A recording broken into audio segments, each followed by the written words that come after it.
Allez, salut à tous et bienvenue sur InfoCatch. Allez, on est parti donc pour une nouvelle interview. Aujourd'hui, j'ai l'honneur et le plaisir d'accueillir Jackson James. Salut à toi. Merci d'avoir accepté cette invitation. C'est plutôt à moi de te dire merci de m'avoir contacté. Est-ce que tu peux te présenter pour les gens qui ne te connaîtraient pas?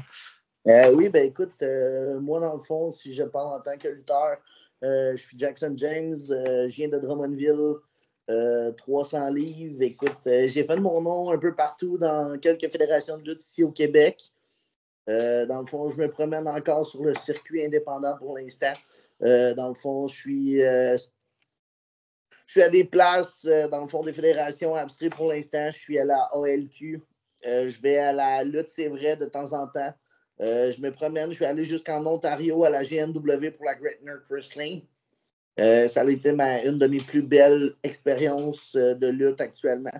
J'ai affronté des gros noms, j'ai affronté du monde qui commençait aussi. La raison de l'interview que je fais aujourd'hui est simple. Dans le fond, c'est pour donner le courage au monde de pouvoir participer aussi de un. De deux, c'est si votre rêve, c'est de faire de la lutte, ben, il n'est jamais trop tard. Il y a plusieurs écoles de lutte ici au Québec où vous pouvez vous inscrire pour pouvoir participer. Ok. Tu me disais en off que tu es jeune dans la lutte. Ça fait combien de temps à peu près que tu es dedans, toi? Ben, écoute, je t'explique. Moi, j'ai commencé dans le parcours. En 2002, j'avais 4 ans. Ok, waouh! Ouais, Aussi jeune? j'ai commencé comme manager ici à Drummondville à la NW. Ok. En décembre 2002, si je ne me trompe pas. Ok. J'étais manager de Voltage. Très belle expérience que j'ai eue. Puis par la suite, dans le fond, pour ça, il faut que je remercie mes parents qui m'ont emmené voir de la lutte étant jeune. Puis que le promoteur, dans le fond, M. Jack Lefebvre, qui est décédé aujourd'hui, dans le fond, je le remercie lui aussi de m'avoir donné la chance de pouvoir performer autour du ring en tant que manager. Puis tout ça à l'âge de 4 ans. Au fil du temps, ben, j'ai grandi dans ce domaine-là. Mon père est rentré aussi après comme manager, lutteur, etc. Puis ben, j'ai su former ma place, aller voir les plus gros, travailler avec eux. Puis j'étais comme wow, là, un rêve de jeunesse que j'ai pu réaliser puis que je suis encore dedans aujourd'hui. D'où la photo que tu m'as envoyée de toi petit et tout, parce que je pensais que c'était une fausse manipulation. Je me suis dit, bah, pourquoi il m'a envoyé une photo petite de lui, mais maintenant je comprends mieux. Alors, la première question, hein, comme tu m'as dit, tu as vu un peu mes interviews, tu verras, elle est très simple. C'est comment tu découvres le catch, toi pour la première fois? Est-ce que c'est un peu l'histoire de tout le monde? Est-ce que c'est à la télé? Est-ce qu'on te le fait découvrir? Bref, tes premiers contacts, toi, avec le catch, comment ça se passe? Ben écoute, moi dans le fond, j'ai découvert ça avant d'être manager. Mon père écoutait ça à la TV à tous les soirs. Fait que justement, j'écoutais ça avec lui. Moi, mon lutteur de jeunesse, c'est Stone Cold Steve Austin. J'ai tout le temps eu un faible pour Stone Cold. Je trouvais qu'il avait du charisme. C'était un super bon lutteur. En vient un peu plus jeune, je disais à mon père, un jour, je vais faire de la lutte, papa. Il a commencé à m'emmener à la lutte. Ma mère, au début, était un petit peu sceptique. Elle était comme moi. Il était un petit peu jeune pour aller à la lutte. Fait que ma mère s'est mise à venir à la lutte parce qu'elle n'aimait pas la lutte du tout. S'est mise à venir à la lutte. Elle a accepté ce que je fasse partie du projet. Puis aujourd'hui, ben, mes parents m'encouragent de fédération en fédération.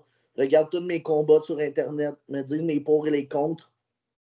Puis il y a toujours place à l'amélioration. Mais tout a commencé à la TV. Puis par la suite, ben, quand mon père m'a emmené de gala en gala, ben là, j'ai vraiment pogné la piqûre, comme on dit. Tu te rappelles du premier match que tu as vu où c'est beaucoup trop loin? Écoute, moi, je pourrais pas dire si c'est le premier que j'ai vu, mais du moins le premier que je me rappelle.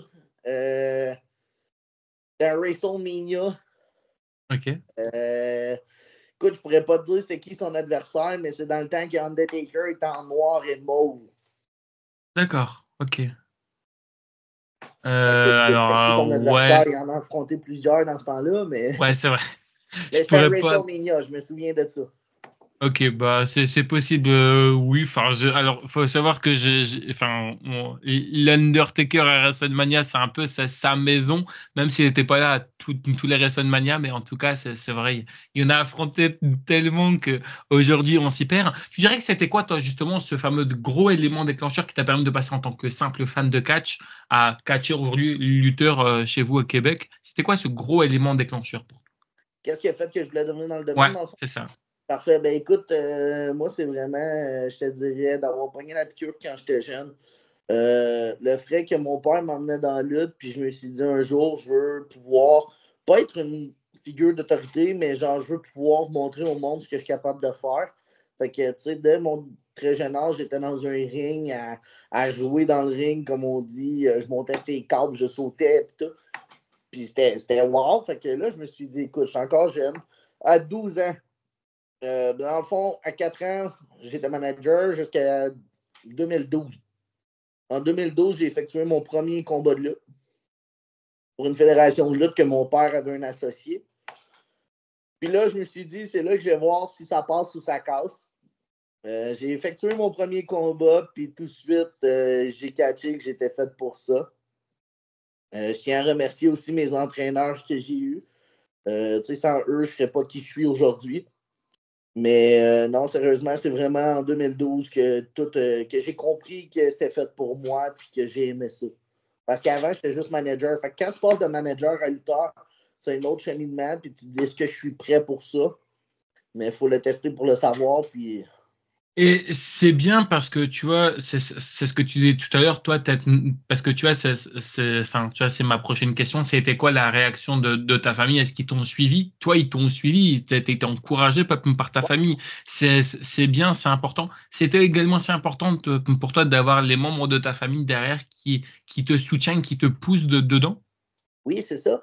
Puis tu vois, encore aujourd'hui, de gala en gala, j'ai ma soeur qui vient à tous mes galas de lutte où que je lutte. Elle m'appelle, puis elle me dit hey, mon frère vient me chercher, j'y vais avec toi. Ma soeur est dans la lutte à fond, c'est juste qu'elle, elle ne se voit pas comme lutteuse, mais elle adore l'art du spectacle.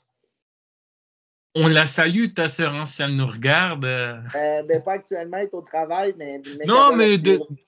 t'inquiète pas, elle la verra, la vidéo, on la salue. Du coup, je voudrais juste revenir sur quelque chose. Tu disais tout à l'heure, à 4 ans, tu deviens manager. Comment justement tout cela, pour que tout le monde comprend bien, comment un enfant de 4 ans peut devenir manager? Comment ça Écoute, se passe? ben moi, ça a commencé que mon père était un des plus gros fans à ce Ok, moment-là. d'accord. Puis le promoteur en question, ben, connaissait la famille. Ok. Fait que dans le fond, moi, j'ai commencé avec, c'est drôle du même, mais je vais utiliser le terme québécois, mais avec une tape sa gueule. Dans le fond, j'ai mangé une tape sa gueule de Voltage, justement. Puis par la suite, dans le fond, tout était dans le scénario. Par la suite, il est venu me chercher, puis j'ai commencé officiellement avec eux. Sans même le savoir, je ne savais même pas que j'étais pour commencer dans la lutte, là. Mais tout était dans le scénario, puis moi, je n'étais pas au courant. Ok. Tu as des souvenirs justement, parce que quand on a 4 ans, on n'a pas trop de souvenirs. Tu comprenais un petit peu ce qui se passait ou tu étais beaucoup trop petit, tu comprenais pas? Je comprenais pas trop ce qui se passait, parce que moi, à Ok. chaque fois que j'allais à la lutte avec mon père, c'est mon père qui était la victime. D'accord. Dans le fond, il se C'est faisait sympa pour ton père. il se faisait garrocher dans les chaises dans le temps là, par les autres lutteurs. Il se faisait embarquer dans le ring coupé à couette. Toutes ces choses-là. Mais moi, j'étais trop jeune pour participer encore. Mais j'ai des souvenirs de mon père qui se faisait.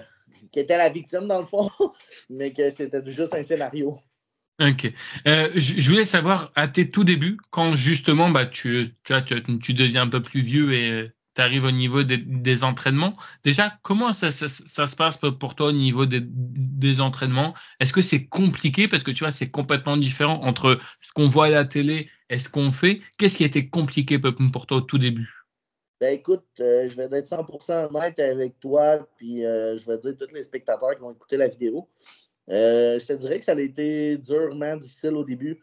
La raison est simple, c'est que je pensais tout connaître. Écoute, je ne me cacherai pas d'utiliser le terme de j'étais une tête enflée. Moi, je pensais tout connaître. Ça faisait tellement longtemps que j'étais dans le domaine que pour moi, il n'y a personne qui m'arrivait à la cheville et tout. Fait que les entraînements, pour moi, étaient pour être faciles. Mais au bout de la ligne, ont été difficiles. Suite à ma tête enflée, je me suis fermé des portes à des plages. J'ai perdu de la crédibilité envers des fédérations, envers d'autres lutteurs, car j'avais mauvaise attitude. J'ai pris un pas de recul. Je suis revenu quelques années plus tard. C'est là que j'ai fondé Jackson James, parce qu'avant, je n'étais pas Jackson James. Puis qu'à ce moment-là, j'ai compris qu'il fallait laisser les erreurs de jeunesse en arrière pour revenir du bon pied. Mais je te dirais que les entraînements ont été difficiles jusqu'en 2017 à peu près. Mais tu vois, une personne comme toi, c'est ça que j'aime bien et c'est ça et c'est pour ça aussi, tu vois, que je fais des interviews parce que tu vois, moi, j'aime pas trop me renseigner avant. Tu vois, je te posais aucune question avant et en plus ça, tu peux témoigner. Tu vois, on découvre tout ici et tout. Et tu vois, c'est ça moi que j'adore, c'est au moins, tu vois, toi, t'assumes que, ok, certes. Tu vois, à l'époque, parce qu'il y en a encore beaucoup aujourd'hui, hein, même un peu plus vieux, il y en a, enfin moi je sais que j'en ai déjà vu en France où on m'a déjà dit, il y en a qui, ça y est, hein, ça va un petit peu mieux que tout le monde, puis en fait au final, bah, tu vois, enfin ils savent rien du tout, mais ces gens-là, tu vois, ils n'arrivent pas à se remettre en question. Toi, tu as réussi à un moment donné, tu vois, à te remettre en question et c'est ça qui est bien, tu vois. C'est ça qui est bien et c'est ça qui est important. Parce qu'il y en a beaucoup, c'est pas du tout, c'est pas du tout ça. Donc franchement, moi, je voulais juste te féliciter par rapport à ça, de t'être dit, OK, là, j'ai fait une erreur de jeunesse. On fait tous des erreurs dans la vie, mais le but, c'est de les reconnaître, de pouvoir les modifier. Et donc, franchement, bravo à toi. Et si beaucoup de monde, que ce soit dans le circuit français ou québécois, bref, peu importe le circuit qui nous regarde et qui sont comme ça, et si vous pourrez changer ces gens-là, je pense que ça ferait plaisir à tout le monde. Merci. Mais non, c'est ça. Écoute, c'est pour ça que de 2012 à 2014, j'ai lutté sur base régulière. Puis qu'en 2014, j'ai pris un break jusqu'en 2017. Jusqu'en 2017, j'ai fait juste de la sécurité dans le monde de la lutte. Je ne suis pas revenu comme manager, rien. J'ai vraiment juste touché à la sécurité pour qu'en 2017, j'ai fait un retour en force. Après avoir compris des choses, après avoir pris comme un pas de recul, puis de me remettre en question, là où j'ai fondé mon personnage Jackson James, puis je suis revenu en force.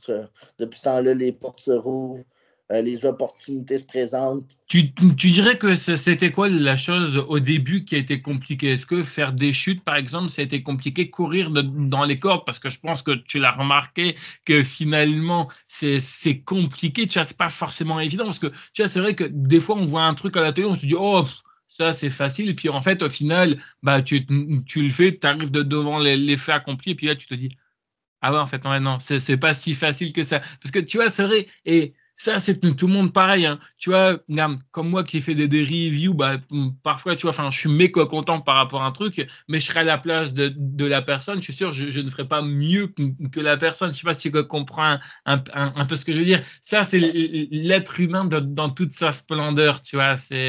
On est comme ça, nous, les humains. Que j'ai eu de la misère le plus, je te dirais que c'était d'apprendre à bumper. J'ai eu de OK? la misère à bumper, puis à bumper, puis à bumper. Ça m'a pris des années à savoir comment bumper comme il faut. Maintenant, aujourd'hui, je suis correct. Mais ça a été vraiment ça le plus dur dans ma carrière actuellement. OK. Et à jouer le face, je suis zéro Ouais. capable d'être du côté des gentils. Donc, il est plutôt il. On en parlera juste après. Hein. Il y a pas de souci. J'avais juste encore allez, deux dernières questions à tes débuts et après on parlera au niveau donc de ton personnage. Il n'y a pas de problème. Je voulais également savoir, est-ce que quand on arrive justement dans un milieu dont on ne connaît pas vraiment, tu vois, même si c'est vrai qu'à l'époque, tu vois, enfin, comme tu disais, tu vois, tu savais un petit peu tout, mais c'est vrai que tu arrives quand même, tu vois, enfin, dans un endroit où on ne connaît pas vraiment, enfin, toi, en tant que lutteur, tu ne connaissais pas, tu connaissais uniquement qu'en tant que manager et en étant petit, en étant justement accompagné de ton papa. Est-ce que d'arriver dans un monde comme ça, est-ce que ça a été compliqué déjà pour toi? Parce que là, tu te dis, OK, à chaque fois, peut-être tous les week-ends, j'ai peut-être un petit segment en étant petit avec mon papa ou bref. Et puis bah, là, maintenant, j'ai grandi et puis bah, maintenant, tu vois, enfin, je suis livré à moi-même. Est-ce que arriver justement dans ce monde-là, tu te dis, bah voilà, est-ce que c'est un monde qui est fait pour moi? Est-ce que j'étais pas mieux peut-être en étant manager? Bref. Je te dirais que oui, des fois, je me suis remis en question à savoir si j'étais mieux de rester manager ou de continuer en tant que lutteur. Mais OK? tu sais, quand j'ai passé de manager à lutteur, je te dirais que ça me faisait vraiment peur. Est-ce que j'étais prêt à devenir lutteur? J'en avais aucune idée. Mais moi, j'utilise toujours la phrase qu'on dit qui risque rien n'a rien. Bien sûr. Fait que j'ai risqué, puis j'ai essayé.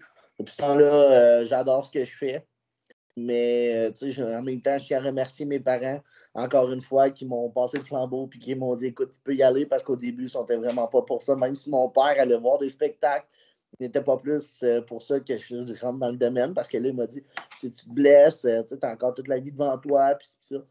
Mais j'ai jamais accepté ce que mes parents m'ont dit, puis j'ai continué à le faire pareil. OK. Aujourd'hui, je pense que tu le remarques, à chaque fois qu'il y a des petits jeunes qui arrivent et tout, ils veulent un peu être le John Cena, tu vois, enfin, de demain. C'est comme ça, c'est malheureux, tu vois, il va être un peu le héros qu'ils ont vu le mercredi soir ou autre, bref, lors de l'épisode. Et puis, parfois, tu as des gens qui viennent juste pour découvrir, juste parce que, bah voilà, ils regardent ça à la télé, ils veulent juste venir pour découvrir. Qu'est-ce qui, toi, justement, à l'époque, t'a fait rester dans ce domaine-là? Parce que tu vois, tu aurais pu très bien rester une semaine, puis après, au bout d'une semaine, tu te dis, bah voilà, c'est pas pour moi, je me rends compte que c'est beaucoup trop physique, c'est pas pour moi, je préfère retourner en tant que manager. Qu'est-ce qui t'a fait justement continuer et puis persévérer en devenant lutteur aujourd'hui? C'est que j'avais confiance en mon coach. OK. Au point de départ, moi, dans le fond, j'ai commencé sans vraiment suivre de cours STD. J'ai appris de tout et chacun jusqu'à 2012, là, où j'ai commencé à vraiment suivre des cours plus sérieusement avec un lutteur qui est décédé aujourd'hui, mais que je tiens à le remercier, puis je vais le faire devant la caméra. Mais je remercie Crash Hunter, qui a été mon prof de lutte à mes tout débuts. Par la suite, j'en ai eu d'autres. Mais c'est vraiment car de backstage en backstage, j'ai toujours été bien entouré. J'allais chercher des réponses à mes questions. Des fois, c'était des commentaires plus ou moins acceptés de ma part. Écoute, il y en a qui me donnaient de bons commentaires, mais pour moi, c'était pas constructif ou je le prenais mal. Fait que j'écoutais juste pas le commentaire, mais aujourd'hui, je vois que tout commentaire est constructif et nous aide à avancer pour apprendre plus. C'est quoi, c'est avec l'âge? Pardon, tu dirais que c'est avec l'âge ou tu dirais que tu as mûri? Ben écoute, c'est vraiment Un peu de tout? dans les alentours de 18 ans que j'ai vraiment plus compris c'était quoi OK. le domaine de la lutte. Là. C'est là que je suis revenu en Jackson James. OK, ça marche. Bah, justement, on va en parler parce que je vois que depuis tout à l'heure, tu vas en parler. Est-ce que tu peux nous parler un petit peu justement de la création de ce personnage, comment tout a commencé pour toi? Et si aujourd'hui, il y a des choses, parce que je pense que tu vas être d'accord avec moi, tous les jours, on s'améliore, tous les jours, on se découvre. S'il y a des choses aujourd'hui à améliorer ou à modifier selon toi, qu'est-ce que ça serait et pourquoi? En fait, écoute, pour commencer, la création de mon personnage est venue en mémoire à mon petit frère qui est décédé. D'accord. La raison du pourquoi le nom James. Le Jackson, dans le fond, c'est que j'écoutais gros la série Sons of Anarchy. Jackson Taylor a été comme un acteur que j'ai aimé dans le film. Fait que j'ai basé mon nom en étant Jackson James, James qui est le nom de mon petit frère, justement. Fait qu'à chaque fois que je lutte, et pour lui, pour moi, mon porte-bonheur, je le traîne partout ce que je lutte. Fait que c'est pour ça que j'ai son nom en son hommage. Le côté heel, dans le fond, c'est vraiment plus parce que j'ai jamais appris à jouer face. Fait que je suis heel partout ce que je vois. Puis, écoute, je te dirais que c'est pas mal ça. J'ai pas vraiment de look et je lutte avec du spandex, des pantalons en spandex. Je rentre avec une chaîne dans le cou. La chaîne, c'est l'emblème de mon père qui a lutté aussi, puis qu'aujourd'hui est à la retraite. Moi, je prends la chaîne comme pour qu'il ait passé le flambeau, puis en même temps, tout le temps, garder un petit peu de mon père en moi. Puis, c'est ça, dans le fond. Et du coup, pourquoi il et non Face? Parce que, comme je dis, j'ai jamais appris à worker face. J'ai tout le temps OK. worké heel. Même à 4 ans, je rentrais, j'étais bad. J'ai pas été face. Fait que, ouais. OK. Non, mais et tu penses que ça peut être quelque chose qui peut-être par la suite pourrait te convenir, Face, ou vraiment pas du tout? Parce que des fois, c'est vrai que on se dit, putain, lui, on ne le verrait jamais Face, et puis le jour où il devient Face, on est un peu surpris. Ou alors, des fois, après, c'est des gros flops total, tu vois. Non, personnellement, je suis vraiment fait pour être heel. Écoute, dans la vie de tous les jours, je suis un gros nounours. Je suis quelqu'un de super gentil. Mais à la lutte, un coup que ma chanson, ma tourne d'entrée part, puis que Jackson James, c'est le temps de jouer le personnage. Écoute, je suis fait pour être heel. Si tu as des choses à améliorer dans ton personnage, ça serait quoi? C'est quoi les choses qu'on te dirait, ouais, ça serait bien, tu vois, enfin, il faudrait que tu changes ou que tu améliores? Ben, c'est souvent in-ring, je suis porté à aller trop vite. Écoute, je fais mes passes à la vitesse éclair, comme on dit. Là, je prends pas le temps dans le ring. Je suis vraiment tout le temps trop rapide. Il faudrait que j'apprenne à y aller plus doucement pour faire vraiment de plus belles réussites. Là. Ok, non, mais c'est important. Et s'il y a des choses que tu dirais que tu voudrais modifier dans ton personnage, qu'est-ce que tu voudrais modifier? Est-ce que ce serait, je sais pas moi, peut-être la tenue vestimentaire, changer la musique, bref, est-ce qu'il... Éventuellement, Ouais, je suis en attente d'un nouveau gear. Je me fais faire un nouveau gear. La raison ok, est simple, c'est que dans le fond, moi, j'ai un lutteur ici à Drummondville, Insane Warrior. Il a fait son nom dans les circuits professionnels, dans les circuits indépendants. Moi, aujourd'hui, je lutte pour y rendre hommage. Depuis quelque chose, je lutte avec son gear de lutte à lui. J'ai joué son personnage à lui, mais sur mon nom à moi, puis ça a été un succès. Dans le fond, pour le remercier, je m'en vais me faire un gear comme le sien. De là, ma photo habillée en rose que je t'ai envoyée, c'était son gear à lui. Puis, dans le fond, pour le remercier, je vais devenir comme le nouveau Insane Warrior de la lutte au Québec. ok, bah au moins, tu vois, on comprend certaines choses. Je voulais savoir, juste avant de parler de tes matchs, comment tu es à quelques minutes justement de faire ton entrée? Est-ce que tu es quelqu'un de plutôt stressé, par exemple? Non, moi, personnellement, je suis quand même dans ma bulle. Tu sais, j'écoute un petit peu de musique souvent sur mon téléphone. Sinon, ben, je suis dans ma bulle. Je sautille sur place avant que ma chanson parte pour vraiment me mettre dedans. Puis un coup que ma tune à part, ben là, je fais ce que j'ai à faire. Une journée type chez toi, par exemple, on va dire aujourd'hui, tu as un show, par exemple. Ça se passe comme à peu près ta journée type d'un show. Le matin, tu te réveilles. Est-ce que tu prends, je sais pas moi, plusieurs petits déjeuners pour rien ne manger le midi et ni le soir? Ça Euh, se passe comme à peu près pour toi? non, ben écoute, mettons que j'ai un gala ce soir. Ben écoute, je me lève, je suis tranquille. Je suis papa à la maison, fait que OK. je salue ma femme avant de partir. Je donne un bec à ma fille parce que j'emmène pas mon enfant à la lutte pour l'instant. OK. Fait que dans le fond, je donne un bec à ma fille, je leur souhaite une bonne journée. Je pars, je vais aider à monter l'arène, à monter la salle tout court. Par la suite, ben, les heures approchent, puis le gala arrive. Puis là, ben, je rentre en scène. OK. Est-ce que le temps est long pour toi, parfois au niveau enfin, des coulisses, au niveau du gala, ou ça va? Parce que c'est vrai qu'en général, des fois, j'ai l'impression que bah, peut-être que tu vois, enfin, le fait qu'il y a des entractes, des fois, puis si, admettons, toi, tu es dans le main event ou justement, si tu as été dans l'opener ou si c'était juste après l'entracte, parfois le temps peut être long. Est-ce que toi, tu trouves que le temps est long ou pas du tout dans les Non, coulisses? pas du tout, parce que tu sais, dans l'arrière-scène, ce qu'on appelle un backstage, on a tout le temps quelqu'un avec qui jaser. On parle de la semaine prochaine, je lutte à telle fédération. La OK. semaine passée, je lutte à telle place. On parle un petit peu de tout et de rien. Fait qu'on voit pas le temps passer, dans le fond. OK. Bah, au moins, c'est bien, ça prouve qu'il y a une bonne ambiance. Oui. Donc ça, c'est parfait. Et du coup, je voulais savoir, ça y est, là tu rentres sur le ring, tu passes le rideau. Ta connexion avec le public, comment ça se passe? Parce que ça, c'est la chose la plus importante. Est-ce qu'ils comprennent tout de suite que tu es heal ou des fois c'est un peu compliqué?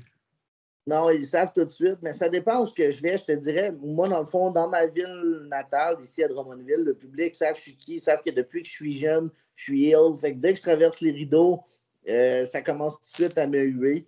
Mais, tu sais, ça dépend de ville en ville. Il y a des places que j'y vais, je suis ill au bout, puis le monde pense que je suis face. Fait que rendu là, je la joue neutre. Mais sinon, j'ai pas trop de misère d'habitude à me faire comprendre que je suis ill par mon langage dès que je traverse les rideaux. Parce que tu vois, par exemple, moi je sais que si, admettons, je vais dans un gala de catch ou de lutte, nous en France on dit catch, bah, le problème c'est que en gros, dès que le lutteur rentre, je sais pas s'il est heel ou s'il est face. OK. Tu vois. Donc, des fois, je me dis, bah, est-ce qu'il faut que je l'applaudisse? Est-ce qu'il faut que je le hue? Tu vois, je sais pas trop ce qu'il faut faire, tu vois. Donc, des fois, bah, j'attends un peu de voir, tu vois, enfin, au niveau du ring, parce que c'est vrai, tu vois, quand un lutteur, il rentre tout de suite, quand t'as pas l'habitude, c'est pas marqué sur sa tête, aujourd'hui, je serai heel, tu vois, ou aujourd'hui, je serai face. Je sais pas si tu comprends un peu ce que je veux dire. Oui. Moi, je dirais que d'habitude, on le voit dans l'entrée du lutteur. D'accord. Par Souvent, rapport le à. truc, si je peux te donner un truc, souvent, tout est dans l'entrée. S'il rentre, il est à terre, qu'il fallait les bras, tu vois qu'il est plus face que celui qui rentre, qui a une attitude badass. Ouais, qu'il y en a rien à branler, quoi. Ok. Ouais, C'est non, mais ça. au moins, je comprends. On va parler un peu de ton premier match, ok, mais vraiment le tout premier match. Comment ça se passe? Est-ce que tu en gardes un bon? Est-ce que tu en gardes un mauvais souvenir? Bref, comment ça s'est passé ton tout premier match? J'en garde un bon et un mauvais souvenir. Ok, vas-y, explique-nous tout. Ben, dans le fond, le bon souvenir, c'est que c'est une première expérience. Oui, Écoute, c'est un rêve que j'ai pu réaliser. Le pire souvenir, c'est que c'est un flop total. normal. Euh, C'est le début, hein. ouais, c'est ça. Puis, tu sais, c'est mon premier combat de lutte. J'avais pas encore de pratique de lutte dans le corps. Ok. J'avais jamais suivi aucune pratique. Dans le fond, c'est arrivé qu'il manquait un gars sur le show. Fait que les promoteurs sont venus me voir puis ils m'ont dit tu peux-tu lutter à soir? J'ai dit OK, mais j'ai jamais lutté de ma vie. Puis ils m'ont fait comme réponse il n'est jamais trop tard pour apprendre. Oui, mais bon, enfin, tu vois, moi, ça, encore une fois, je vais peut-être encore une fois partir dans les extrêmes, hein. Attends, excuse-moi. Tu vois, ça, c'est vraiment la chose à laquelle, tu vois, enfin, qui m'énerve beaucoup. Alors, j'en ai pas après vous, les lutteurs, mais disons, tu vois, en général, j'en ai plus après certains promoteurs. Je mets pas tous dans le même panier, tu vois, mais tu vois, qu'on te répond, bah, il est pas trop tard pour apprendre. Oui, certes, mais après, après, tu vois, enfin, faut pas venir se plaindre comme quoi que, bah, par exemple, tu vois, enfin, le show était pas là. Tu vois, si au début, bah, tu vois, enfin, le public ne rentre pas trop dedans, je comprends. Tu vois, c'est pas, tu vas pas le laisser. Tu vois, c'est comme demain, tu apprends à conduire. Bon, tu apprends à conduire avec quelqu'un à côté de toi, tu es d'accord avec moi, tu as un Ouais. moniteur qui est à côté de toi, puis ensuite, après, enfin, tu passes à l'inspecteur et c'est l'inspecteur qui te dit oui ou non. Et ben là, du coup, ça devrait être, entre guillemets, enfin, je veux dire, la même chose. Tu vois, on peut pas te jeter directement dans la gueule du loup comme ça. Qu'on te met un Royal Rumble encore, tu vois, à la rigueur, je veux bien comprendre, ou juste un match par équipe où tu as un ou deux spots à faire, pourquoi pas la rigueur. Mais si là, c'est un match tout seul, parce que voilà, il manquait quelqu'un, honnêtement, moi, je trouve ça un petit peu, tu vois, enfin, désencourageant pour la personne. Et tu vois, en fait, tu vois, je trouve que des fois, c'est un peu ce type d'action-là qui rend le catch, tu vois, un peu dégoût, mais envers la personne qui, justement, en fait, tu vois, enfin, est là pour justement apprendre. Et puis, en fait, bah, au final, tu vois, il est dégoûté de son premier match. Il se dit, ouais, tu vois, enfin, j'ai eu que des retours négatifs par rapport à ça. Donc, du coup, bah, souvent, la plupart des gens, ils vont uniquement que se concentrer à ça. Puis, tu vois, ils vont plus avoir envie, tu vois, enfin, de retourner dans la lutte. Et souvent, on perd des gens et des pépites par rapport à ça. Oui, je suis 100% d'accord avec toi. Et je trouve ça dommage. Et tu disais que ça a été un flop. C'était quoi? C'était un match tag team que tu avais eu, un match solo? C'est un match en simple. Ok, Mon vraiment. adversaire était aussi un jeune étudiant, mais lui avait des cours de lutte dans le corps que moi, je n'avais pas. Fait que lui était déjà meilleur que moi dans un ring. Fait qu'il arrivait, il me calait des prises, puis je savais zéro c'était quoi. Écoute, c'était un flop total. En plus, j'avais même pas des gears de lutte. Fait qu'à ce moment-là, j'étais comme, écoute, je vais lutter en pantalon puis en chemise. Mais C'est zéro professionnel. Mais dans ce cas-là, moi, je te dis comment j'aurais géré les choses, hein. Moi, dans ce cas-là, s'il me manque un lutteur, et ben, le deuxième match de ma carte, je fais quoi? Ben, je l'avance au premier match, tu vois. Je décale tout comme ça. Et le main event, bah, tu vois, enfin, je le fais durer 5 ou 10 minutes, tu vois, un peu plus, tu vois. Je me dis, bah, au moins, je peux compter sur mon main event. Par exemple, je vais dire une connerie. Imagine, tu vois, enfin, j'ai un bon champion, j'ai un bon challenger, alors peut-être un changement de titre ou non, hein, d'ailleurs, je verrai si c'est intéressant, mais tu vois, j'aurais fait beaucoup plus durer longtemps mon main event, tu vois, pour rattraper le petit manque qu'il y avait. Et encore une fois, ça, tu vois, c'est ça que j'arrive pas à comprendre, en fait, dans la tête tu vois, enfin, des managers ou enfin, des promoteurs, pardon, appelons un chat, ce qui leur passe par la tête en se disant tiens, c'est une bonne idée de mettre une personne comme ça qui n'a pas d'expérience. Et t'es pas le seul, hein. T'es pas le seul à me dire ce genre de truc. Et honnêtement, puis après, tu vois, après derrière, on peut dire aussi, ouais, mais pourquoi il n'a pas refusé? Bah, pourquoi il n'a pas refusé? Parce que bah, s'il refuse après, eh bah, qu'est-ce qui va se passer pour lui? Bah, ça va être un peu effet de boule de neige. C'est-à-dire qu'en gros, bah, ce qui se passe, bah, c'est, enfin, si admettons, bah, tu vois, enfin, tu reprends des cours que tu es un peu plus expérimenté, bah, le promoteur, il va te dire, bah, la première fois, tu n'as pas voulu m'aider, entre guillemets, quand j'avais besoin de toi, bah, maintenant, tu te démerdes. Et il y en a beaucoup, ils font ça. Et moi, je trouve ça dégueulasse. Est-ce que tu es d'accord avec moi? Je suis 100% d'accord. Tu vois, j'arrive à comprendre les choses. Et le retour du public, ce jour-là, je suppose que c'était négatif. Il n'y avait pas de public. Le public, moi, C'est j'utilise vrai? le terme, il y avait du public, mais OK. j'utilise le terme que le public était mort. Là. Le public n'était pas dedans. Là. OK. Et c'est à l'intérieur ou à l'extérieur? C'était à l'intérieur, dans un sous-sol En d'église. pire. En plus, oh putain. Parce que tu vois, ça aurait été genre à l'extérieur. Parce que je sais qu'en général, il y a. D'ailleurs, c'est très rare. Hein, j'avais déjà vu des photos comme ça, mais je ne savais même pas que ça existait de base. Tu vois, j'étais étonné. En général, c'est toujours dans les fêtes foraines. En tout cas, moi, dans les fêtes foraines où je vais, j'en ai jamais vu. Mais en tout cas, je sais que ça existe. Hein, en tout cas, pas très loin de chez moi, j'ai déjà vu pas mal de photos et on me l'a déjà dit. En général, il y a aussi tu vois, enfin, des galas de lutte dans les fêtes foraines. Donc, tu vois, en général, quand il y a des fêtes foraines, bon, tu as certaines personnes qui viennent, qui sont là. En plus, tu as la musique qui est à fond de tous les manèges. Du coup, tu n'entends rien, tu n'es pas concentré. Tu en as qui passent, eux, leur seul objectif, c'est d'aller faire un manège. Ils n'en ont rien à faire. Mais c'est vrai que, tu vois, un peu, moi, tu vois, pour moi, un match un peu raté, tu vois, pour moi, je trouve que c'est ça. Encore une fois, tu vois, c'est mon point de vue, mais je trouve que, en fait, tu vois, un gala de lutte, ça n'a rien à faire pour moi. Et encore une fois, pour moi, peut-être que je vais me faire insulter, mais je m'en fous, tu vois, j'assume les propos de ce que je dis, mais tu vois, pour moi, un gala de lutte, ça n'a rien à faire dans un événement comme ça, tu vois, enfin, de fête foraine pour moi. Et encore une fois, c'est pour moi. Pour moi, je trouve que, tu vois, il devrait avoir, tu vois, genre, admettons, bah, tu sais que tu vas au catch pour aller voir du catch. Tu vois, moi, je sais que je vais à la fête foraine, c'est uniquement, tu vois, pour m'éclater à la fête foraine. Tu vois, je ne m'attends pas à voir du catch. Tu vois, Non, c'est plutôt comme ça, moi, que je vois les choses. Après, peut-être qu'il y en a qui vont être d'accord, il y en a qui ne vont pas être d'accord avec moi, ce que je peux tout à fait comprendre. Et je respecte tous les gens, attention, hein, qui ont catché à la fête foraine. Mais c'est vrai que moi, tu vois, je trouve que, bah, par exemple, moi, regarde, c'est comme quand tu vas à la piscine, bah, tu t'attends à la piscine, tu t'attends pas à aller regarder, je sais pas, moi, un film ou j'en sais rien, tu vois. C'est normal, tu as ton maillot de bain, tu vois. Tu n'as pas la piscine sans ton maillot de bain. Tu es d'accord avec moi? Bah, là, c'est la même chose. Moi, je m'attends à aller à la fête foraine uniquement pour aller, je sais pas moi, faire des manèges, manger de la barbe à papa, enfin, manger, je sais pas, mais je m'attends pas à un gala de catch, tu vois, c'est ça le truc. Et puis honnêtement, je vais être honnête avec toi, tu vois, souvent les galas de catch et tout, au niveau des fêtes foraines, c'est pas vraiment les galas de catch que j'irai voir. Je sais pourquoi? Parce que je trouve que, et je pense que, je sais pas si tu en as déjà fait, mais je trouve que l'ambiance en fait n'est pas exactement la même. Déjà, comme je disais, tu vois, tu à l'extérieur et je trouve que pour moi, je trouve que c'est nul. Voilà. J'ai ouais, mais hâte tu de vois, trop parler, je suis désolé. c'est correct. Vas-y. Moi, j'ai jamais lutté dans des fêtes foraines, mais j'ai Ok. lutté beaucoup dans des campings. D'accord, ok. Dans des campings, c'était quand même une belle expérience, car un camping, Ouais. c'est plus familial. Oui, mais C'est plus privé. Fait que le public était dedans car ils ouais, n'ont jamais des activités comme ça. Mais bien dans sûr. une fête foraine, je te dirais que moi non plus, j'aimerais pas ça.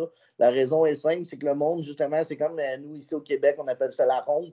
Mais tu sais, Hmm, faire un gala de lutte à la ronde, c'est juste des manèges. Le monde paye pour venir voir les manèges. Fait qu'ils bien sûr. ils vont s'en foutre du gala de lutte qui est présenté cette Je, journée-là. je suis entièrement d'accord avec toi. Et puis en général, quand tu fais tu vois, enfin, quand tu fais un combat de lutte, quand il y a des fêtes foraines, en général, et je crois que je me trompe pas si je dis ça, tous les lutteurs en tout cas qui m'ont dit ça, je crois que c'était gratuit. Et honnêtement, alors on sait que de toute façon, on va être honnête, hein, dans le monde du catch, déjà de un, on ne peut pas vivre de la lutte, mais si en plus tu commences à faire un truc gratuit par rapport à ça, je veux bien que des fois, tu vois, tu peux lutter pour des associations. Ça encore, ça me dérange pas, tu vois, genre pour des enfants malades et tout. Ouais. Ok, pourquoi pas. Mais là, faire un truc gratuit avec un mec complètement bourré avec sa bière dans la main. Enfin bref, tu vois, moi je trouve que c'est pas le contexte en fait. Ça, c'est pas le Non, puis moi, contexte.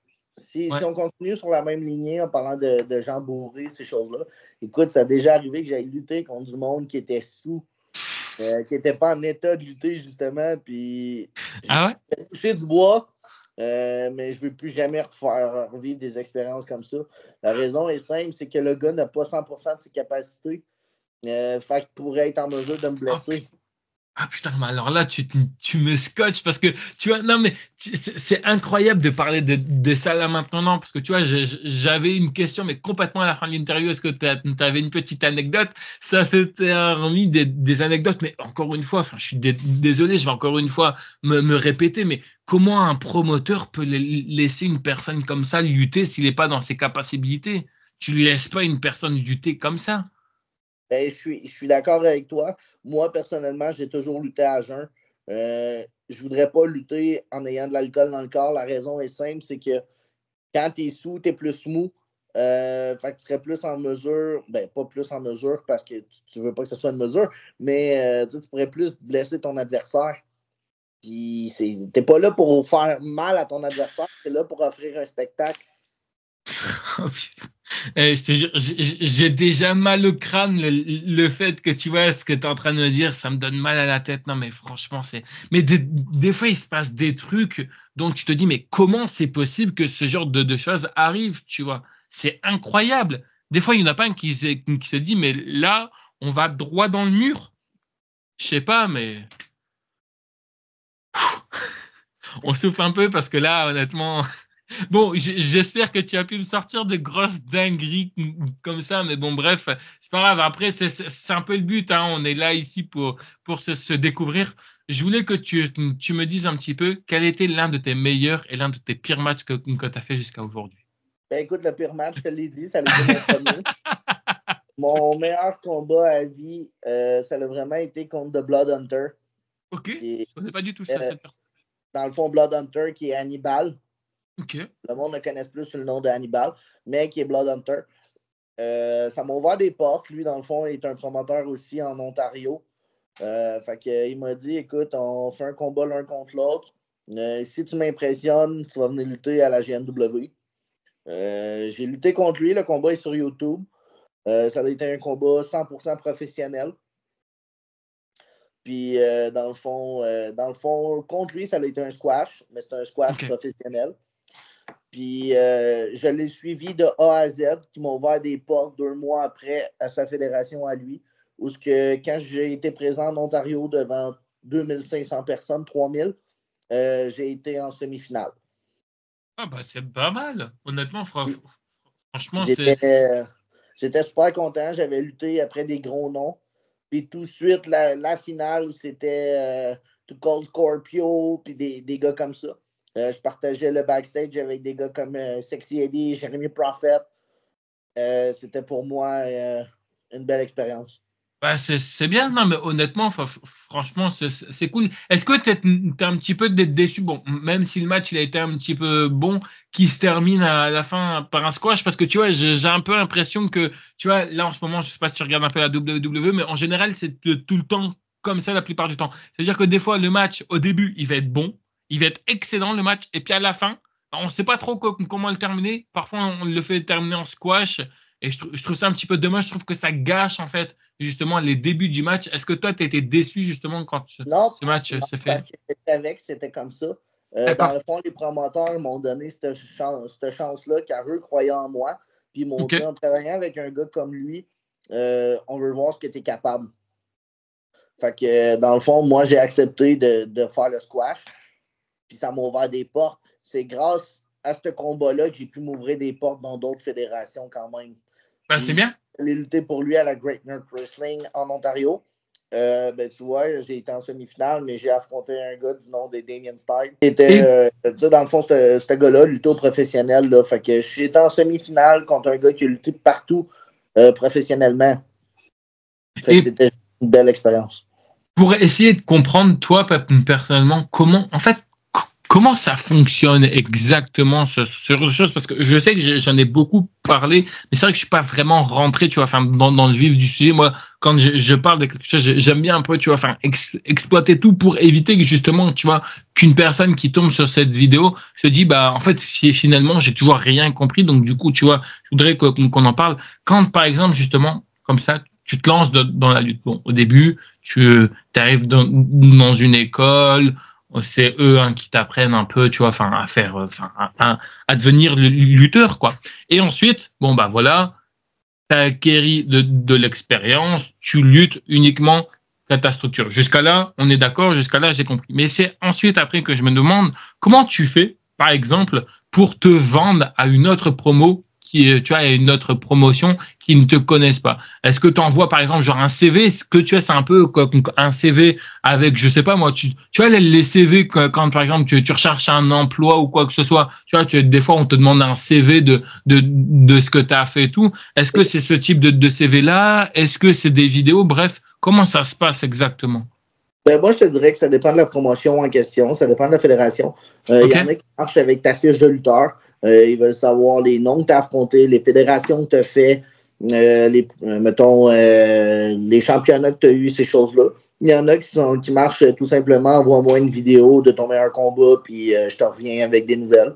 Il y en a qui, en même temps, c'est le bouche à oreille. Mettons, tu as partagé le même gala qu'un autre promoteur et tu as vu en action le soir du show. Puis lui-même vient te recruter en te disant, écoute, je voudrais que tu viennes lutter pour moi le mois prochain, mettons. Puis là, t'es comme OK. Puis... Et j'ai remarqué aussi, et tu m'arrêtes si je me trompe, mais j'ai remarqué qu'aujourd'hui, maintenant, il y a très peu de lutteurs, il y a beaucoup de promoteurs. Je m'explique, c'est-à-dire en gros, tu vois, un catcheur, c'est un catcheur, mais je veux dire, en général, quand tu regardes une structure de n'importe qui, tu vois, parfois, je trouve que, bah, tu vois, t'as le lutteur qui est là normal, mais tu vois, t'as le lutteur qui a aussi, tu vois, une structure. Est-ce que toi aussi, tu remarques, je ne sais pas si c'est la même chose pour vous au Québec, mais je sais qu'ici en France, avec, tu vois, là, dernièrement, avec les photos que je vois, par exemple, tu vois, je vois un catcheur qui est également, si tu vois, promoteur qui a sa propre structure et qui va justement, tu vois, lutter ailleurs. Et je trouve que, bah, tu vois, je trouve ça cool, je trouve ça original. Mais c'est vrai que je remarque à chaque fois, tu vois, pour moi, tu vois, un lutteur, et on l'a toujours dit, un lutteur, ça a du mal à s'arrêter ou quoi que ce soit. En général, quand il prend sa retraite, il a du mal vraiment à arrêter de prendre sa retraite. Souvent, il est dans les backstage où justement, il crée sa structure. Et c'est vrai que pour moi, tu vois, dans ma tête, un lutteur doit rester un lutteur, mais tu vois, un lutteur ne peut pas être, pour moi je vois les choses comme ça, c'est peut-être très mauvais de penser comme ça, et j'en suis désolé, mais tu vois, pour moi, un promoteur, en fait, ça peut être genre, par exemple, un ancien catcheur, mais tu vois, à la retraite, tu vois, ou quelque chose comme ça, enfin, en tout cas, une personne qui s'y connaît, mais pour moi, tu vois, dans ma tête, j'ai du mal à comprendre, en fait, et à voir un lutteur, justement, tu vois, qui est promoteur et tu vois, et qui combat des fois, tu vois, dans sa propre structure. Je sais pas si tu comprends un peu ce que je veux dire. Oui, mais tu vois, dans le fond, c'est ça, le 3/4 des promoteurs sont eux-mêmes lutteurs ici au Québec. Mais ça arrive qu'il y ait des fédérations que, mettons, le promoteur, c'est un annonceur ou des choses comme ça. Mais, tu sais, chaque fédération a leur structure. Fait que c'est aux lutteurs de s'habituer à la fédération en question. Bien sûr. Mais c'est vrai que c'est original quand tu fais ça. Mais après, ça, c'est bien. Et tu vois, ce qui est bien aussi, c'est que quand certaines structures s'entendent bien avec les autres, ça, c'est aussi important. Parce que des fois, quand c'est la guerre, c'est embêtant. Et est-ce que parfois, tu sens vraiment que quand, par exemple, tu vas démarcher une structure, par exemple, je sais pas, je veux dire une connerie, imagine tu démarches une structure dont tu as entendu que des choses très bien. Est-ce que parfois, tu as l'impression que, je sais pas moi, la personne s'en fout complètement? Est-ce que, par exemple, des fois, il y en a, ils prennent vraiment le temps d'appeler, je sais pas moi, l'autre structure d'où tu viens, reprendre vraiment le temps de regarder tes matchs où il y en a, ils en ont rien à faire de ce que tu as fait ou de ce que tu n'as pas fait et ils te prennent quand même ou pas du tout? Non, je te dirais que le trois quarts des fédérations de lutte ici, en tout cas au Québec, prennent le temps d'aller voir ton parcours, de voir ce que tu as fait avant de t'engager dans leur fédération à eux, pour vraiment voir où ils peuvent te situer sur la carte, voir qui t'a affronté, s'ils ont du monde sur leur gala que tu as déjà affronté pour pouvoir partir une histoire, dans le fond, qui est une storyline. Ok. Non, mais au moins, c'est bien, on comprend. Et je voulais savoir également, parce que ça, je sais que vous n'êtes pas tous d'accord par rapport à ça. Quand toi, tu arrives à la table de merchandising pour vendre ton merchandising à toi ou justement pour signer des autographes, est-ce que tu restes dans ton personnage de heel ou alors tu redeviens le toi de la vie de tous les jours? Comment t'es, toi, en général? Parce que je sais qu'il y en a qui sont pas tout à fait d'accord. Il y en a, ils me disent, ça dépend de la situation, mais toi, en général, comment t'es à la table de merchandising? Moi, je reviens la personne que je suis dans la vie de tous les jours. La raison est simple, c'est que tu as fini de jouer ton personnage. Ton combat est fait que tu n'as plus à jouer ton personnage par la suite. Puis en même temps, ben, moi, en tant que heel, je rentre, je suis là pour huer le monde est là pour me huer. Mais tout ça, c'est durant mon 15 minutes, 20 minutes de gloire. Mais par la suite, il faut revenir qui qu'on est, car le public aime la personne, aime le lutteur en question, mais derrière le lutteur se cache une personne.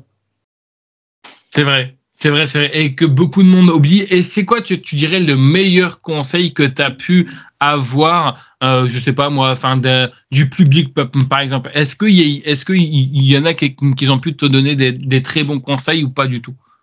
Dans le fond, du public, c'était pas des conseils, c'était des commentaires. OK. Mais le trois quarts des personnes dans le public, dans le fond, même en tant que heel, aiment mon personnage, car si mettons, c'est des enfants qui sont présents, ça reste que, dans le fond, je parle au nom des enfants là, en leur disant que, dans le fond, c'est un beau domaine s'ils veulent participer. Je vais prendre des photos avec les enfants. Il y en a souvent des parents qui tournent autour de moi et sont comme pas sûrs. C'est moi qui vais les approcher pour leur dire « Voulez-vous une photo? Si j'ai un championnat, je leur donne ma ceinture pour la photo, puis ils peuvent prendre une photo avec la ceinture. » Cool, mais en tout cas, on t'oblige pas à te dire « Bah voilà, là, reste dans ton personnage ou non. Hein, c'est vraiment toi qui choisis, c'est ça? » Oui, c'est ça. Puis même si ça me serait imposé, même si on me l'obligerait, j'accepterais pas parce que, tu sais, veux pas, j'ai des limites. Moi, tu m'engages en tant que lutteur. Bien sûr. Fait que mon but à moi, c'est de venir t'offrir mon spectacle le temps que c'est mon combat à moi, mon temps à moi. Mais par la suite, je reviens qui je suis. Là. Ok. Je voulais savoir, c'est quoi, toi, ton avis par rapport au niveau du kayfabe? Est-ce que tu penses que le kayfabe existe encore? Est-ce que tu penses qu'il est mort avec l'explosion des réseaux sociaux? C'est quoi, toi, ton avis par rapport à ça? Écoute, je te dirais que c'est dur à dire. Je te dirais que ça dépend encore là de où ce que tu vas. OK. Mais je te dirais que ça dépend plus de la promotion en question. Mais aujourd'hui, avec les réseaux sociaux, j'y crois un peu moins. OK. Tu parlais justement qu'il y avait les membres de ta famille qui t'ont encouragé justement à aller dans la lutte. Aujourd'hui, c'est eux qui te connaissent le plus. C'est quoi un peu leur réaction quand ils t'ont vu lutter? Est-ce qu'ils sont fiers de toi? Est-ce qu'ils sont surpris de comment tu étais dans le ring? Bref, c'est quoi les retours que tu as eu des membres de ta famille? Ben, pour mon père, c'est une fierté assurée car je suis les traces. Okay. Mon père, il a pour son dire qu'on est lutteur de génération en génération. Moi, je suis la deuxième génération de lutteur. Ma mère, au début, il ne croyait pas trop. Elle s'est dit « Ah, écoute, mon fils, va-tu continuer ou pas? » Moi qui étais le petit gars à maman, ben, j'étais comme moi. Maman voulait que j'arrête, mais moi, j'ai toujours continué quand même. Mes sœurs, eux, m'ont toujours appuyé à 100%. Et, je les appelais après mon combat, je leur disais écoutez, ça s'est mal passé, ou il est arrivé telle chose. Puis ma soeur la plus vieille m'a toujours dit ben écoute, mon frère, faut persévérer puis foncer dans la vie pour atteindre nos objectifs. Fait que de gala en gala, c'est ce que je fais. Puis mon autre soeur, elle, un petit peu plus vieille que moi, ben, elle vient de gala en gala, c'est elle qui filme tout le trois quarts de mes combats, c'est elle qui va les filmer. Elle m'encourage là-dedans à 100%. Là. C'est là où tu vois que tu as vraiment besoin des femmes hein, dans la vie et qui sont là pour te donner le meilleur conseil. Sans les femmes, on serait perdu, tu vois. Là, au moins, tu vois, c'est au moins là, c'est clair, net et précis. Les femmes, s'ils n'existeraient pas, franchement, il faudrait les inventer. Moi, je te le dis, et je dis ça honnêtement en plus. C'est pas une connerie ce que je dis, c'est la vérité. J'utilise souvent le terme que sans femme sur Terre, on n'existe pas, mais c'est ça quand même. Puis, tu vois, il y a ma femme, ma blonde, qui m'accompagne partout où je lutte aussi. J'ai pas emmené ma fille encore par choix personnel. Okay. Mais j'écoute mes combats à la TV quand je reviens pour regarder mes erreurs. Puis t'as ma petite fille qui est comme « Ah, c'est papa, c'est papa! » Fait qu'elle est super contente de me voir lutter. Puis à chaque fois, ça me fait chaud au cœur.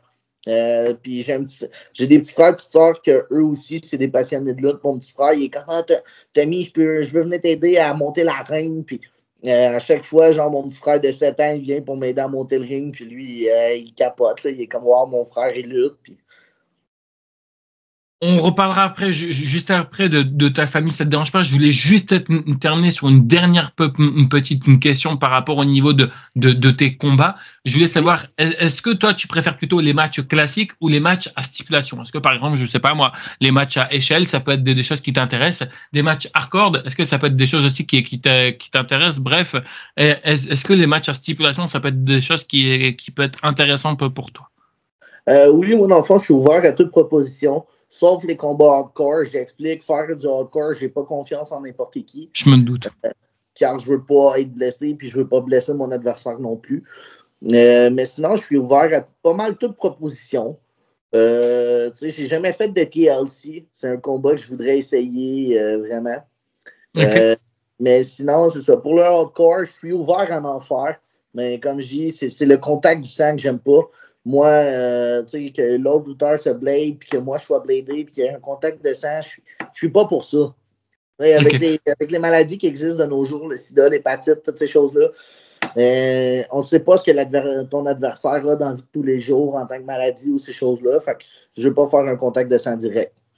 On parle d'adversaire, justement, je voulais savoir, est-ce que ton adversaire le plus compliqué à affronter, est-ce que c'est celui qui était bourré sur le ring ou t'en as eu un autre?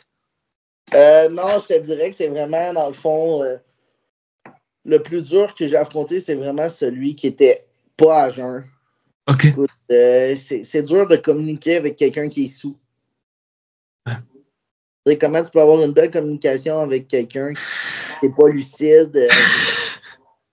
Je peux comprendre. Du coup, je t'avais dit, hein, on revient au niveau de ta famille. Je voulais savoir, parce que là, pour l'instant, je pense que d'après ce que je comprends, ta fille, elle est petite, mais si un jour elle te dit, voilà, papa, je veux devenir lutteuse, est-ce que tu accepterais, toi? Est-ce que tu mettrais des conditions particulières? Bref, c'est quoi ton avis par rapport à ça? Ben, si un jour ma fille elle arriverait et qu'elle me dirait qu'elle voudrait devenir lutteuse, je serais 100% d'accord avec son choix. La seule restriction qu'elle aurait, c'est que je voudrais qu'elle aille suivre des cours professionnels, ce que moi, j'ai pas fait. Fait que, tu sais, j'utilise tout le temps le terme « fais ce que je dis, pas ce que je fais ». Alors, je l'inscrirais dans une vraie école de lutte pour qu'elle ait vraiment les bonnes bases, les bonnes compétences. Qu'elle ne suit pas, entre guillemets, enfin, c'est pas méchant quand je dis ça, mais je veux dire, tu vois, qu'elle ne suit pas le parcours que tu as pu avoir, tu vois, à un moment donné au début. C'est-à-dire, tu vois, par exemple, tu vois, dire, ouais, je sais tout sur tout, alors qu'en fait, au final, c'est pas ça. C'est ça à peu près que tu veux dire, c'est ça? C'est ça, je veux pas qu'elle devienne une tête enflée. Je veux pas que, tu sais, qu'elle apprenne comme sur le tas. Moi, j'ai appris sur le tas, comme on dit. Puis c'est ça qui m'a pas aidé. Puis, tu vois, aujourd'hui, je me promène de gala en gala. S'il y a des séminaires le plus possible, j'essaie de faire les séminaires.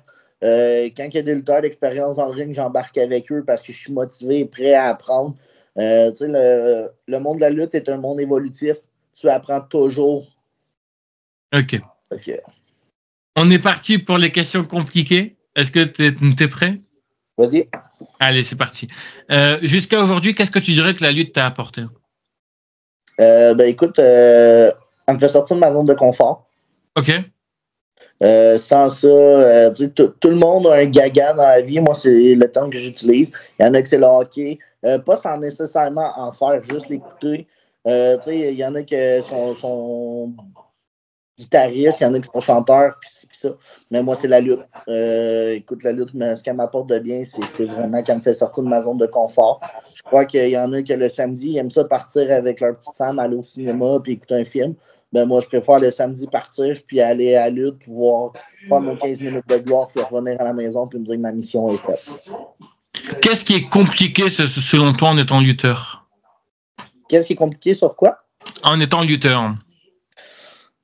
Écoute, souvent, c'est que tu as tout le temps peur, excuse-moi, de décevoir le promoteur. Surtout quand tu arrives à une nouvelle fédération, tu te dis, écoute, ton but, c'est de revenir à cette fédération-là par la suite. Fait que tu as tout le temps peur de ne pas offrir le meilleur de toi-même dans ton combat.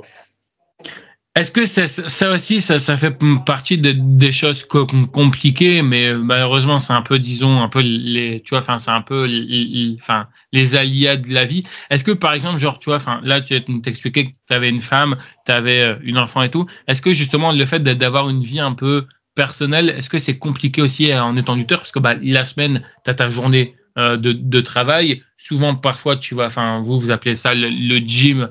Nous, on appelle ça la salle de sport, hein. C'est pareil, mais bon, bref, c'est pas grave. Et puis après, vous rentrez au soir, et puis le week-end, justement, des fois, vous faites 2-3 heures de route pour vous rendre au gala. Puis ensuite, souvent, c'est soit le samedi, ou alors des fois, c'est le dimanche, ou des fois, ça peut être sur deux jours, hein, c'est déjà arrivé, ou 3 jours, c'est déjà aussi arrivé. Mais est-ce que c'est compliqué pour toi, tu dirais, d'avoir aussi une vie personnelle quand on est lutteur? Ben, c'est sûr que c'est pas toujours facile de combiner, mettons, le côté familial avec le côté sportif. Des fois, il faut appuyer les pour et les contre. Il y a des fois que c'est des problèmes de gardienne. La gardienne, elle tombe malade, fait que là, elle peut plus venir regarder ton enfant ou ces choses-là. Fait que faut tout le temps que tu ailles comme une porte de sortie, je te dirais, là. Ok. Mais ça va, je veux dire, tu as toujours été là, tu vois, t'as jamais de regrets. Par exemple, tu vois, je sais qu'en général, il y en a, ils ont comme regret, mais beaucoup plus tard. Pas tout de suite à l'instant T, mais je sais que des fois, il y en a, ils disent, je pense que tu en as peut-être déjà entendu parler, que ce soit des acteurs ou par exemple, tu vois, enfin, des lutteurs qui disent peut-être qu'à ce moment-là, je n'étais pas trop présent pour mon enfant et je m'en excuse. Est-ce que toi, tu as l'impression d'être quand même assez présente pour ton enfant ou pas du tout? Oui, parce que moi, je t'explique, dans le fond, il y a 4 fins de semaine dans un mois. Puis moi, j'en consacre 1 à 2 pour la lutte. Puis moi, dans le fond, qui n'est plus avec la maman de ma fille, j'ai ma fille en garde partagée. Fait que je prends vraiment les fins de semaine que j'ai pas ma fille pour aller lutter. Quand j'ai ma fille, j'essaye de rester C'est à la maison. important. Ouais, c'est important. Et c'est bien, tu vois, de faire ça. C'est bien.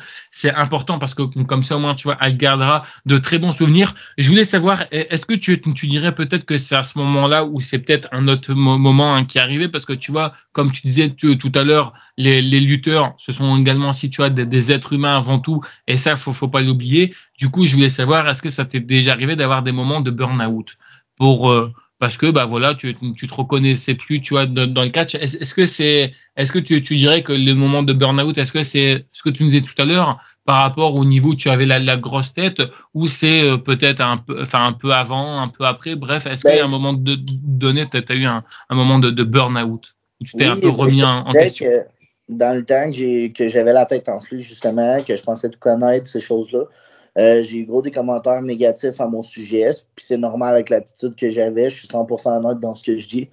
Puis j'ai pensé à ce moment-là accrocher mes bottes puis ne plus revenir dans le monde de la lutte.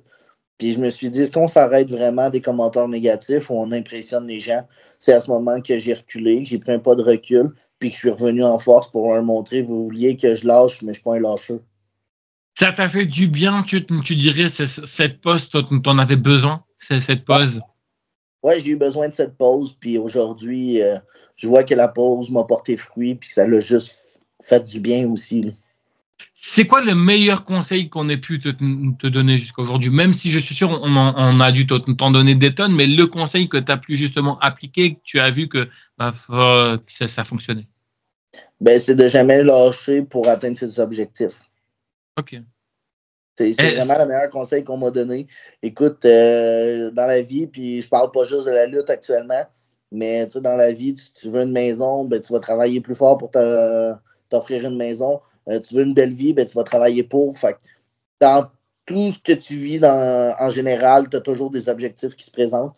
Fait que c'est de toujours persévérer et de jamais lâcher. Ça se voit que vous êtes différents parce qu'il y en a des fois, je leur pose des questions, ils sont un peu bouche bée, ils savent pas trop quoi répondre. Et il y en a, ils y vont en mode Rocky Balboa, je te mets la droite sur cette question-là, je te mets la gauche. Mais c'est bien, tu vois. Non, mais je veux dire, c'est bien qu'il y a du feeling. La question la plus compliquée, je pense que tu sais ce que c'est. Je vais donner une baguette magique. D'accord? Tu as la possibilité de faire apparaître 3 lutteurs de ton choix. Ça peut être des catcheurs. Ou de lutteurs, hein, enfin je dis lutteurs, catcheurs, c'est pareil, bref, de toute génération, bref, de toute époque confondue, qu'ils soient toujours vivants aujourd'hui ou qu'ils soient décédés, mais si jamais tu as l'opportunité d'affronter 3 lutteurs de ton choix, qui ça serait pour toi et pourquoi? Est-ce qu'on parle juste de lutteurs professionnels? Tout, ça peut être n'importe qui. Parfait. Ça peut être des Hulk Hogan, peu importe.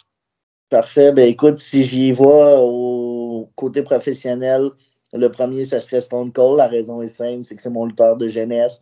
Okay. Fait que ça serait d'affronter comme celui qui a fait en sorte que je veuille devenir lutteur.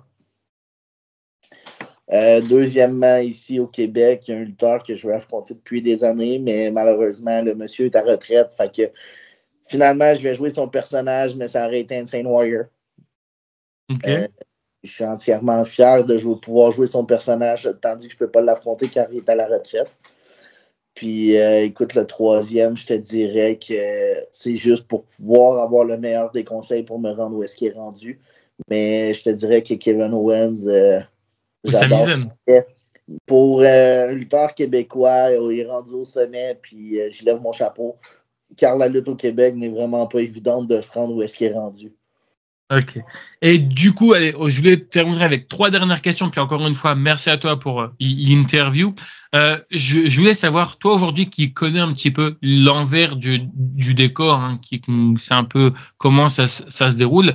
Est-ce que, comme je te disais tout à l'heure, est-ce que tu arrives toujours à te poser devant un épisode de Raw, SmackDown, NXT, un pay-per-view, ou alors tu n'as plus trop le temps, bref. Comment ça se passe pour toi? Parce que j'ai l'impression, et je trouve ça un petit peu dommage, mais après, tu vois, chacun gère aussi sa vie comme il peut et comme il entend, mais c'est vrai que je remarque beaucoup, et il y en a très peu, hein, je le dis, il y en a très peu qui me disent oui, je prends le temps parfois de regarder Raw, SmackDown, mais j'ai l'impression qu'en fait, tu vois, le fait qu'on devient lutteur, aujourd'hui, j'ai l'impression qu'en fait, on ne voit plus du tout le catch comme la première fois, tu vois, comme quand tu découvres et que tu es enfant. J'ai l'impression que des fois, quand il y en a, ils parlent, j'ai un peu l'impression que l'étincelle qu'ils avaient en eux, tu vois, a complètement disparu et c'est complètement éteint. Est-ce que toi, c'est la même chose ou pas du tout?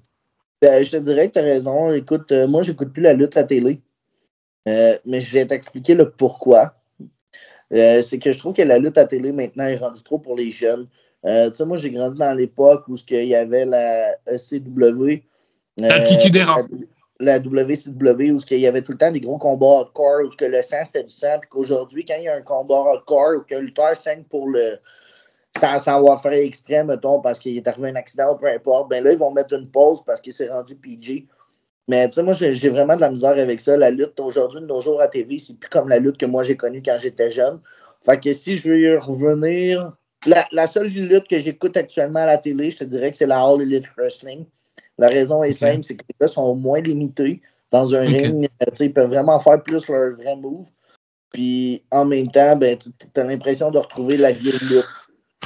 Ok, non, mais il n'y a pas de problème, c'est ton choix et on le respecte, mais après, tu vois, par rapport à ça, au niveau, tu vois, enfin, parce que je pense que tu as vu, hein, maintenant, c'est plus Vince McMahon qui gère ça, maintenant, c'est géré par Triple H, et il faut savoir que maintenant, tu vois, enfin, ils ont signé un contrat, alors oui, c'est vrai, hein, tout ça, c'était plus avec les partenariats, mais maintenant, en fait, en début 2025, ils vont débarquer sur Netflix et apparemment d'après ce qu'on sait ça devrait revenir entre guillemets tu vois un peu comme avant, c'est-à-dire tout ce qui est bon le truc tu vois avec l'histoire de Eddie Guerrero non c'est pas non de Chris Benoit pardon excuse-moi avec l'histoire de Chris Benoit, tu vois les coups dans la tête avec les chaises. Bon, ça, c'est complètement interdit, hein, tu vois, ça a été banni. Et d'ailleurs, c'est tout à fait normal. Mais sinon, tu vois, enfin, revenir au sang, Par exemple, là, je sais qu'il y a eu le dernier pay-per-view qui était Bad Blood, en tout cas, là où on tourne cette vidéo. Il y a eu, tu vois, enfin, ils ont laissé du sang parce qu'ils étaient sur leur plateforme et tout. Après, tu vois, je comprends aussi, tu vois, c'est beaucoup plus par rapport, des fois, tu vois, enfin, au niveau des marques. Tu vois, c'est plus eux, en fait, qui font chier un peu le monde plutôt que la structure en elle-même. En tout cas, tout ce que je peux te dire, c'est que, apparemment, d'après ce qu'on sait, c'est que quand ils vont arriver sur Netflix, la WWE, ils vont avoir beaucoup plus de, tu vois, enfin, d'opportunités de proposer ce qu'ils veulent proposer. Ils auront beaucoup plus de champs libres, tu vois. C'est ça. Ouais. Et il faut attendre début 2025 pour ça. Et c'est uniquement chez vous que vous aurez sur Netflix parce que là, en général, ça passe sur USA Network. USA Network a perdu les droits. Pour l'instant, ils ont toujours les droits de SmackDown, mais plus pour Raw et de toute façon, je crois qu'ils n'ont jamais eu les pay-per-view. Enfin bref, mais en tout cas, voilà quoi. Je voulais juste te le dire. Si jamais tu veux regarder juste pour voir ce que ça donne sur Netflix, n'hésite pas. Et du coup, pour terminer, comme je te dis, on termine vraiment avec 3 dernières questions. Je voulais savoir, est-ce que dans le milieu du catch, parfois, on sait, on va pas se mentir, hein, c'est un monde de requins et ça, on le sait. Je voulais savoir, est-ce que parfois il y a des gens qui t'ont déçu? Tu pensais que c'était des amis, puis en fait, au final, tu t'es rendu compte que ce n'est pas du tout des amis. Est-ce qu'il y a, sans citer de nom, on n'est pas là pour citer de nom, mais est-ce qu'il y a déjà des gens qui t'ont déçu? Oui, puis écoute, je sens qu'il y a du monde, justement, de ces personnes-là qui vont écouter les vidéos actuellement, mais qu'elles soient sorties. Puis ça ne me dérange pas de le dire. Je nommerai pas de nom parce que je ne suis pas là pour nommer personne, pour garder l'aspect professionnel aussi. Mais écoute, ceux que le chapeau vont le faire, ben, ils vont le mettre.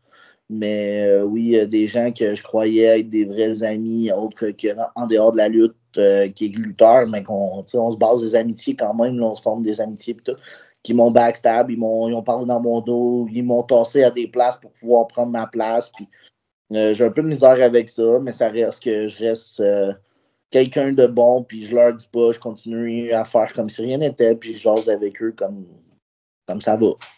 Ok. Est-ce que, pour terminer, est-ce qu'il y a des endroits où tu as le plus aimé aller lutter et le moins aimé? Le plus aimé, c'est par exemple, je sais pas moi, l'endroit où tu as été était vraiment magnifique, les lieux magnifiques et à chaque fois que tu vas là-bas, c'est toujours un moment plaisant pour toi ou au contraire, justement, tu vois, un endroit où les gens ils aiment pas, par exemple, tu vois, des fois c'est quand ils n'ont pas de vestiaire, qu'ils n'ont pas d'endroit entre guillemets intime pour pouvoir se changer et qu'ils doivent des fois se changer, tu vois, dans des camions ou autre et c'est pas forcément évident. Est-ce que tu as un des endroits où tu as le plus aimé et le moins aimé aller lutter? Il n'y a pas de place où ce que j'ai pas aimé, car ça fait toute partie de mon parcours, ça fait toute partie de mon expérience. Mettons, je vais te donner 3 fédérations où j'ai aimé le plus lutter ici au Québec. Je ne calculerai pas la Grand Country Wrestling vu que c'est en Ontario. Mais ici au Québec, les 3 fédérations où que j'ai aimé le plus lutter actuellement, ils ne seront pas dans un ordre précis, mais c'est la lutte, c'est vrai, dans le fond, la LLCV. Il y a la ALQ, puis la OCW. D'accord. Je dirais que c'est vraiment les 3 fédérations que j'ai aimé le plus ici au Québec. Mais tu sais, il y en a plein d'autres, mais ça a vraiment été mon top. Il y en a 2 qui sont ici dans ma ville. Dans le fond, il y en a une qui a comme vendu à l'autre. Puis la lutte, c'est vrai, eux, ben, c'est que depuis le début, ils ont cru en moi. Mais je tiens à remercier quand même la WTA à Montréal, dans le quartier Pointe-Saint-Charles, qui à mes tout débuts en 2017, quand je suis revenu en Jackson James, eux m'ont approché pour me dire on veut que tu viennes lutter pour nous. Puis depuis ce temps-là, ils ont toujours cru en moi. Fait que j'ai remercié personnellement. Mais c'est ça. Ok, et pour te terminer, tout à l'heure, tu parlais que tu avais affronté un adversaire un peu particulier. Je voulais savoir, est-ce que tu avais une autre anecdote avec un peu plus de recul ou pas? Je sais pas, peut-être un jour tu t'es cassé la figure. C'était Non, drôle ben écoute, pour tout le monde. Est-ce que tu as une anecdote? je me suis jamais blessé à rien, mais par la suite, écoute, j'ai déjà fait un combat bien singe. Ok, enfin. J'avais enflé un costume de singe. Il manquait un gars sur le show, puis je voulais pas lutter 2 fois dans le même personnage. Puis, ben moi, j'aime ça avoir des lutteurs thématiques pour les enfants, car, tu sais, oui, c'est beau être heel, mais Ouais. ça arrive qu'il y a des enfants dans les salles, fait qu'à un moment donné, le manque de respect, je veux pas que les enfants grandissent, puis qu'ils aillent à l'école, puis qu'ils disent à leurs amis, ah, ben, ferme ta gueule, ou des choses de même. Fait qu'un soir, j'ai sorti habillé en singe mexicain, j'avais un masque de lucha, mais j'étais habillé en singe. J'ai rentré, j'ai pitché des bananes. C'est une des seules fois que j'ai joué le face. Puis, sérieusement, ça a été quand même un succès, malgré que moi, j'aimais pas ça. Mais ça a quand même été une très belle expérience. C'est original, quand même. Oui, oui, vraiment, là. En tout cas, je te remercie beaucoup pour l'interview. D'avoir accepté. Bah, de rien. Je vais te laisser conclure avec ce que tu veux. Promo, réseaux sociaux, où on peut te retrouver prochainement. Puis encore une fois, merci à toi d'avoir merci à toi d'avoir accepté cette interview. Merci à toi de m'avoir contacté et que j'ai pu t'inviter. Ben, écoutez, pour ceux que ça l'intéresse, si vous voulez mes services dans votre fédération, venez sur ma page Facebook personnelle, Tammy Charon-Fleurant. Sinon, par la suite, je serai en action le 9 novembre à la ALQ à Drummondville. C'est mon seul booking que j'ai pour l'instant dans les prochaines dates. Comme je dis, j'en prends moins pour me consacrer plus à la famille. Mais pour toute autre information, n'hésitez pas à venir en privé aussi pour de la marchandise. Sinon, j'ai des combats sur YouTube sur le nom de Jackson James. Vous tapez mon nom puis vous allez avoir des combats.